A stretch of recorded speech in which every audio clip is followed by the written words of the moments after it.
How is palindromic rheumatism diagnosed? Imagine experiencing sudden, brief episodes of joint pain and swelling that come and go, leaving your joints completely normal in between. That's the hallmark of palindromic rheumatism, a condition that can be tricky to identify. Since there's no single test for it, doctors relying mainly on careful clinical evaluation. When you see a healthcare professional during an attack, they will look for specific signs like joint swelling, redness, and warmth that develop quickly and last from a few hours up to a week.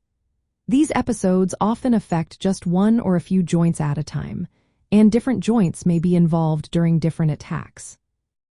A key part of diagnosis is observing that symptoms resolve completely between episodes, with no lasting joint damage visible on X-ray images.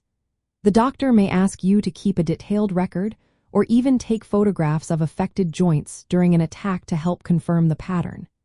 It's also important to verify that at least one attack has been observed or confirmed by a healthcare professional. To rule out other causes of recurrent joint inflammation, such as gout or other types of arthritis, the doctor will perform blood tests.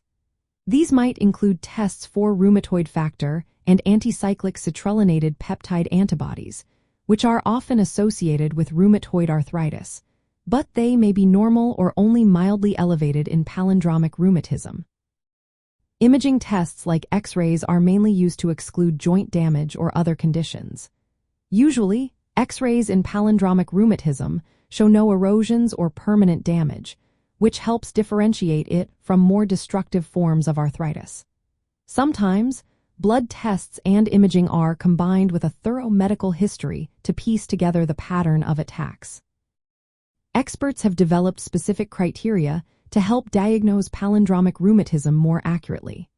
For example, the Hannonen criteria focus on recurrent, sudden-onset attacks of joint inflammation that last hours to a week, with verification by a doctor.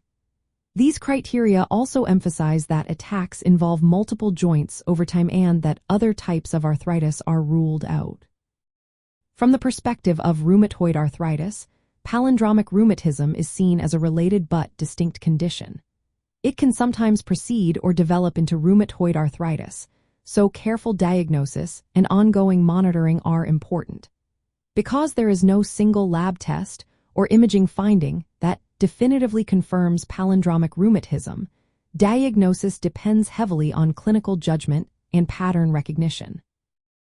In summary, diagnosing palindromic rheumatism involves observing the characteristic pattern of brief, recurrent joint attacks, confirming these episodes with a healthcare professional, ruling out other causes, and supporting findings with blood tests and imaging.